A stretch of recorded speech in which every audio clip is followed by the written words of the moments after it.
സ്വന്തം മണ്ണിൽ കിരീടം നിലനിർത്താൻ ഇറങ്ങുന്ന ഇന്ത്യക്ക് ഇത് അവസാന ഘട്ടയൊരുക്കം. ആദ്യ 11 നിർണ്ണയിക്കാൻ ഇറങ്ങുന്ന മത്സരത്തിൽ കണ്ണുനട്ട ആരാധകർ.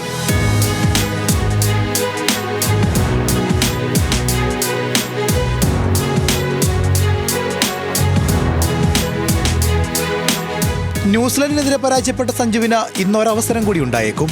ഓപ്പണിംഗിൽ ഇന്ത്യക്ക് വലങ്കൈ ഓപ്പണർ ഇല്ല എന്നതാണ് സഞ്ജുവിന് സാധ്യത നൽകുന്നത്. പരിക്കിന് ശേഷം മടങ്ങിയെത്തിയ തിലക് വർമ്മയാണ് ഇന്നത്തെ ശ്രദ്ധാകേന്ദ്രം. അമേരിക്കയ്ക്കെതിരെ ഇന്ത്യ എയ്ക്ക് വേണ്ടി തിലക് മികച്ച പ്രകടനം നടത്തിയിരുന്നു. പൂർണ്ണ കായികക്ഷമതയിൽ തിലകിന് ഇന്ന് കളത്തിൽ നിറയാൻ കഴിഞ്ഞാൽ സഞ്ജുവിന് പകരം അഭിഷേക് വിഷാനും ലോകകപ്പിലും ഓപ്പൺ ചെയ്യും.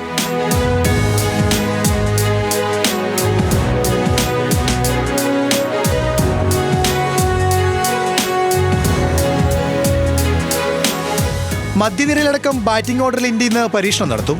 ന്യൂസിലാൻഡിനെതിരെ അവസാന മത്സരത്തിലിറങ്ങിയ ടീമിൽ മാറ്റങ്ങളില്ലാതെയാകും ഇന്ത്യ ഇറങ്ങുക. സന്നാഹ മത്സരമായതിനാൽ തിലകടക്കമുള്ള ബാറ്റർമാർക്ക് ബാറ്റിംഗിന് അവസരമുണ്ടാകും. ബോളിംഗിൽ കാര്യമായ മാറ്റങ്ങൾക്ക് സാധ്യതയില്ല.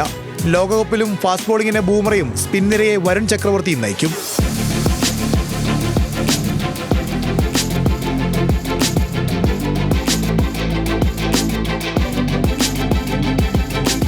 വെസ്റ്റ് ഇൻഡീസിനെതിരായ തകർപ്പൻ പരമ്പര വിജയത്തിന് ശേഷം എത്തുന്ന ദക്ഷിണാഫ്രിക്ക ഇന്ത്യയെ പരാജയപ്പെടുത്തി ആത്മവിശ്വാസം ഉയർത്താനാണ് ശ്രമിക്കുക. പരിക്കേറ്റ സൂപ്പർ താരം ഡേവിഡ് മില്ലർ ഇന്ന് ഇന്ത്യക്കെതിരെ ഇറങ്ങിയേക്കും. Sports desk, news Malayalam.